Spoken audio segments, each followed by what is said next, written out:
Hi everyone, I'm Josh. Welcome today to my review of Womb City by Cloto Tomasi.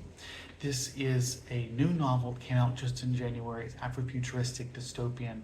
Like many dystopians, it presents itself almost like a utopia where you have these advanced technologies. Very quickly it becomes clear that these so-called advancements are really not making the world better so much as just reinforcing existing power structures and being used by people in power to further ongoing existing oppressions. What made this novel stand out for me was its almost multidisciplinary approach to this type of story, where it weaves together the traditional sort of cyberpunk type sci-fi story into supernatural horrors in a way that just worked really well for me. And on top of that, just the amazing writing and the very, I think, well realized world building of Tomasi's book here, and I think we have an extremely captivating novel.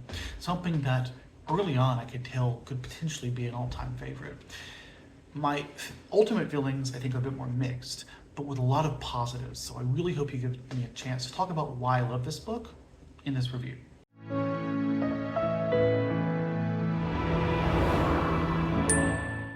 Set in a future where technology binds as much as it liberates, Tomasi presents a world that is as wondrous as it is terrifying. Cyborg enhancements and body swapping are commonplace, allowing for prolonged lives and escape from death.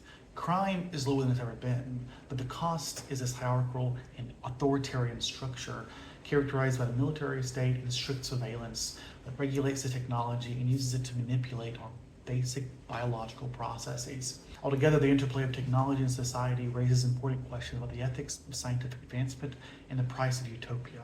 Our main character is Naledi. She is this woman who is part cyborg with some electronic technological aspects to her body. Part of that being her memory implants, which is actually common to anyone who has a history or any kind of connection to criminality, which is the case here, where she's not herself having a criminal history so much as the body that she has transitioned into had itself a criminal past, which means she is now one of those people who needs to be watched and highly surveillanced to make sure she is not prone or keen to end up doing a crime. This is very similar to like a Minority Report type situation where her motivations and thoughts are very explicitly being watched here. Her husband is a police officer, but because he is her husband, and because of the surveillance around her, part of the basic routine is for him just to do regular checkups of her history, of her mind. It's not one of those things where like you have this Black Mirror memory you're looking through. Rather, it's certain signals that tend to stand out either during the viewing or during the time since the last viewing, where he's sort of looking for these signals. It's not explicitly rewatching the entire thing, but rather just indicators. It's intriguing from a scientific perspective, but it's also terrifying from the get-go, seeing this kind of setup. And when I talk about this book being horror, I want to be clear that the dystopian aspect of it is itself very horrific. But it truly reaches beyond just the dystopia horrors. It gets into the realm of supernatural horrors, as I hinted at already. But it starts out really as just the sci-fi dystopia era. We don't quite know how far it's going to go just yet.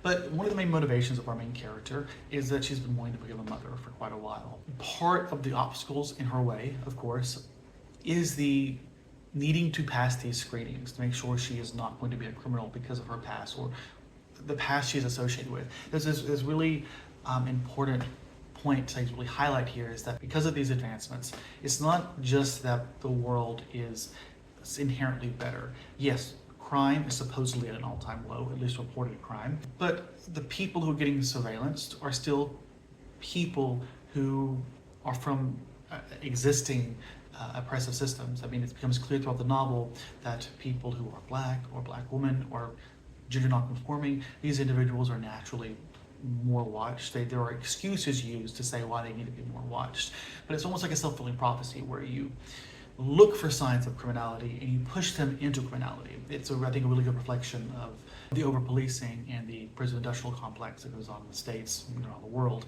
Recently read Angela Davis's Freedom is a Constant Struggle, and that's a great book to read in companionship to this one, because there's a lot of overlapping themes. But as far as it comes to our main character, we see her as our connection to this world, but also as a way of introducing us to the dynamics of what's going on. And it becomes clear very quickly on the type of world we're in, despite how sugar-coated it may be, it is very clear that this is not a world that we should be striving for. One of the things that we see her striving to understand is her own sort of bodily autonomy. Like, what is her self? I mean, we have her, this sort of enhanced surveillance of her, obviously, but besides that, beside her wanting to go have a child, we also have the reality of this not being her body, of this being a body that she has been supplanted into. And mixed into all this is this question of identity. And what we see as the story goes on is this idea of our main character as a woman is not quite as easily constrained.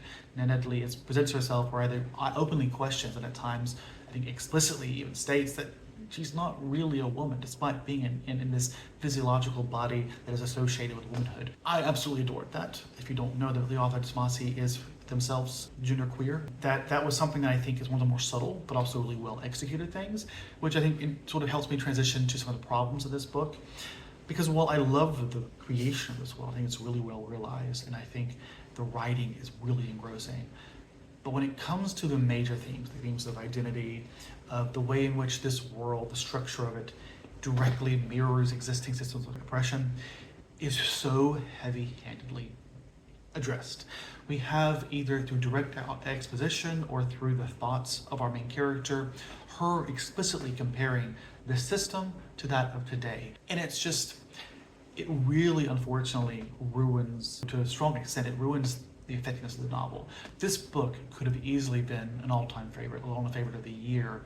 Ultimately, it's a great book, but I can't say that it's the strongest book because of how it fails so fundamentally on how it's trying to communicate its themes. It does such a good job of constructing a world that naturally mirrors these themes. But unfortunately, Tomasi just doesn't trust the reader enough. And while I can sympathize to an extent of wanting to make sure it's clear to the reader, and because you don't want the reader to leave and not understand. Because that's one thing I love about sci-fi and horror, is the ability to sort of use it as a platform to explore important themes. I think it's a fair concern as an author to worry that people are just going to see this as a gratuitous exploration of these things just for the sake of it, because it's raw excitement, versus with a deliberate purpose. But at the same time, you have to have some faith in your readers. And spoon feeding, while it may be effective, at least drawing the line, I don't think it's effective at changing anybody's mind. It doesn't just make it less effective. I think it makes it just, it really takes you out of the novel.